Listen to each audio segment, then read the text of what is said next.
Hi class, what I'd like to do in this video is go over how to structure a moral argument. So philosophy is all about arguments, creating them, evaluating them. Arguments can be presented in what we would call standard form.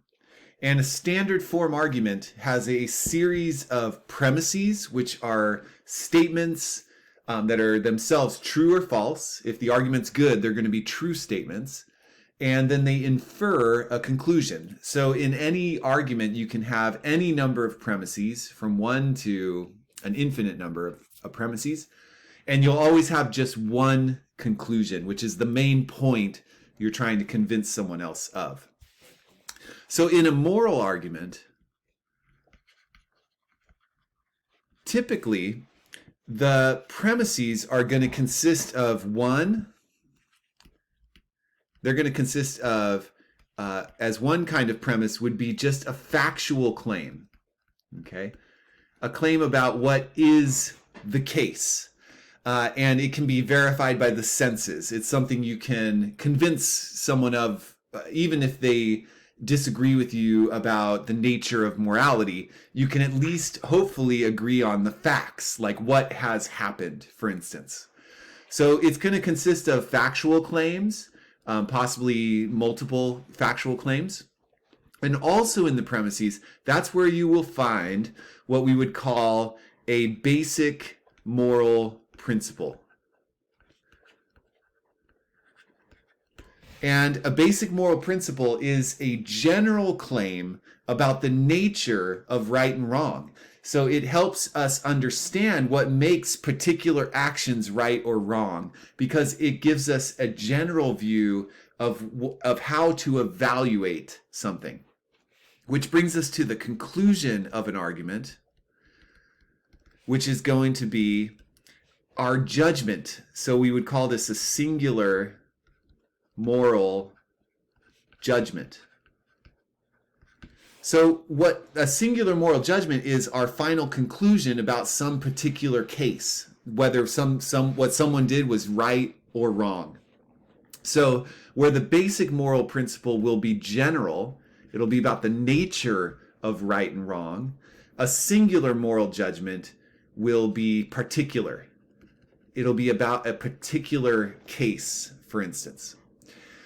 So this is how we would structure a moral argument, is we would consider what the relevant facts are, and they will go together with a basic moral principle, a vision about what makes something right or wrong.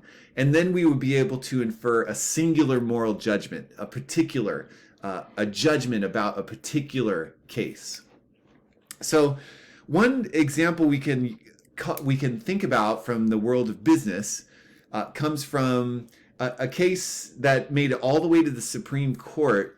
It was Goodyear tires, and what happened was that they were paying an employee of theirs who was a manager, Lily Ledbetter, significantly less than her male peers, despite having similar performance reviews, having similar qualifications. So essentially they were discriminating against her based on her gender. So this is clearly illegal, but we don't want to confuse legality for morality, unless we're a relativist about morality and we refer to like cultural moral relativism. Then the law is what's right and wrong. But that's very problematic, because it seems like certain laws need to be reformed because they're unjust, because they're wrong. A clear example would be slavery. At one time, that was legal in parts of the United States, but arguably, I think easily argued, is the claim that it was always wrong. So you'd have to be a relativist about morality to even make the claim that it's right at some particular time. But I think our intuitions tell us that it was never right. Okay, so clearly discriminating against someone based on their gender, at times not illegal in the United States, but illegal now, but arguably always immoral. But let's consider this case and build out an argument.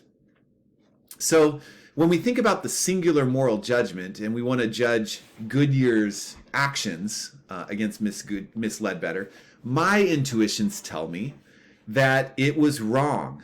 Okay, it was wrong to pay Miss Ledbetter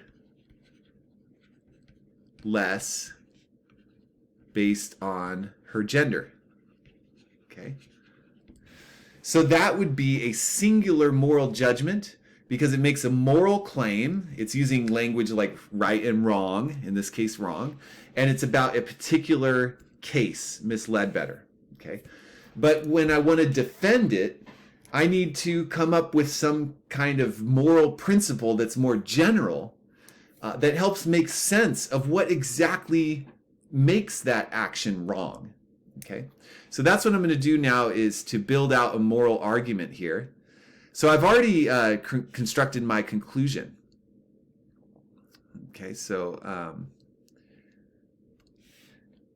I'm going to go ahead and make this the conclusion of my argument. And typically in a moral argument, the conclusion will be a singular moral judgment such as this one. So this is going to be my marked conclusion. And now I want to defend it. Okay, so I'm going to need a series of premises that include relevant facts and a basic moral principle. In other words, a general claim about what makes any act, whether it's Goodyear or some other company, it makes any act wrong, right or wrong. Okay, so the thing that really jumps out at me in terms of facts is that Miss Ledbetter was paid less based on her gender. Okay, Miss Ledbetter was paid less than male peers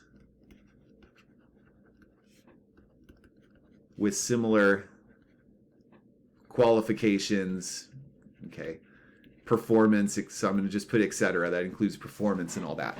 Okay, so this is something that is just verifiable. Okay, you can just compare her paychecks with the paychecks of her male peers and compare their qualifications and know that this is true. So whether or not you think it's right or wrong, this is just a factual claim and one that is true. Okay, so that would go down as just a fact, but it is a relevant fact, so it's going to provide support for my conclusion. Okay, another fact that is probably worth calling out here is that it is illegal to pay less based on gender. Okay, and that you just look to the law of the United States at the time that Goodyear was doing this, and it's clear, unambiguous, that that is not legal to do. Okay, so now I'm kind of thinking, well, what is the basic moral principle? What's the general claim about morality that I'm going to use here? Like, what's my vision of morality? Well, we've studied a few theories already. One last week, ethical egoism, and then cultural relativism and social group relativism. Well, let's go with the ethical egoist. They provide a vision of morality that says an act is right only when it promotes one's self-interests. Okay, so note that this is about any act at all. It is not particular. So it doesn't have to do with Goodyear necessarily. It just talks about actions generally. All right, so this is a very general claim about the nature of morality. It's a basic moral principle. Now, these premises together don't really support the conclusion. What if this is my vision of morality here, the ethical egoist position, then Goodyear acts right so long as it promotes Goodyear's own interests. All right, and so yes, they could end up paying a woman less than men. They can do it illegally, but suppose they're able to get away with it, and it helped them in some way, then this would still be the right act even though illegal. Okay, but what we find is that Goodyear suffers in a number of ways from this action. Okay, so Goodyear actions, which essentially refers to premises 1 and 2, harmed their reputation. Okay, so we talk about reputation costs associated with unethical behavior, and was costly ultimately. Okay, in a variety of ways. I mean, legal costs, for instance, to defend themselves. An interesting thing about this case is that they actually won the case in the Supreme Court, but the issue that caused them to win was not that the Supreme Court agreed that they paid Miss Ledbetter in a legal way. It was indisputable that they had discriminated unjustly against her. But Miss Ledbetter waited too long to file the claim, and so the statute of limitations had passed, and the Supreme Court essentially said that she was not able to sue Goodyear. But Goodyear still suffered in a variety of ways, including their reputation costs. And it's hard to figure out the actual harms that they endured, but you can imagine that talented people who did not like what they'd done might not have applied to work for them, and so they might have lost talent to their competitors, which would harm them. They might have lost customers who did not want to do business with them because they had unjustly discriminated against somebody. Women would be less likely to work for them, I think, and again, that goes into a loss of a more limited pool of talented applicants, and of course they had to pay lawyers and build their case. They fought this through a number of court cases leading up to the Supreme Court, and their reputation is going to be associated with this act against Miss Ledbetter. So this seems to be factually true. It's another factual claim, but we could go into do some research and go into the specific costs to Goodyear. But when we consider all these 4 premises together, okay, so this would be like premise 1, premise 2, premise 3, and premise 4. When we consider these 4 premises together, which include 3 factual claims and 1 claim about the nature of morality, we can then infer this conclusion right here. Okay, so we have all the components of a moral argument. We have factual claims, a basic moral principle, and then a conclusion. All right. So this is an exercise in building out a moral argument. If we look at social group relativism, okay, we might be able to make the case that from the if it's Goodyear's culture to pay men more than women, and this is generally something agreed upon by people within the organization, then we might actually be able to make the case that it was right, which might, in my view, show the shortcomings of social group relativism as a moral theory. But let's just look at that real quick. Suppose you wanted to make the case that it was right to pay her less. Okay, well, it would still be a fact, premise 1, that Goodyear paid Miss Ledbetter less based on her gender. Okay.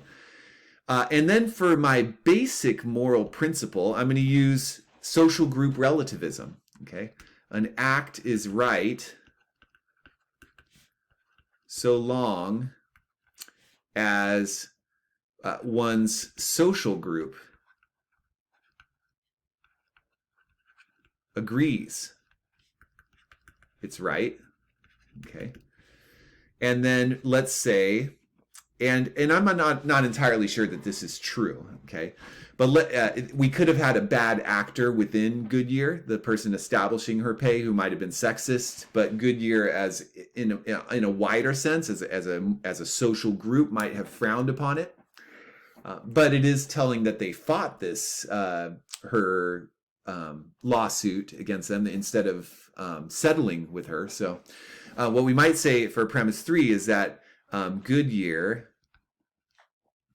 culture is to pay women less than men. Okay, so suppose that that's true, and again, I'm not saying that it's necessarily true, but here we have a factual claim, and let's suppose that premise 3 is true, and here we have a very different basic moral principle, and one that is relativistic, which means that it can make any act right or wrong, okay, including discriminatory pay on the basis of gender, okay.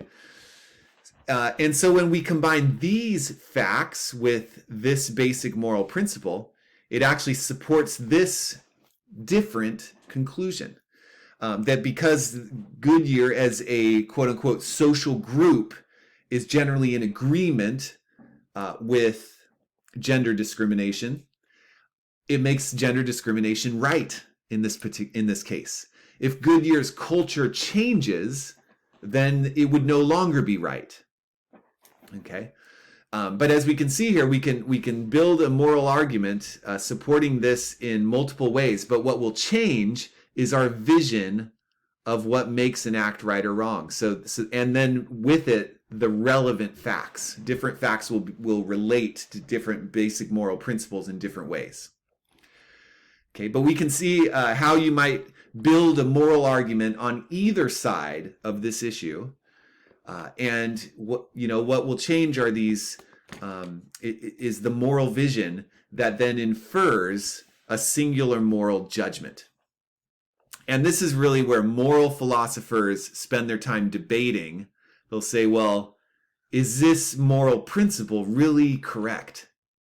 It does, in this case, support gender-based wage discrimination, which intuitively feels quite unfair.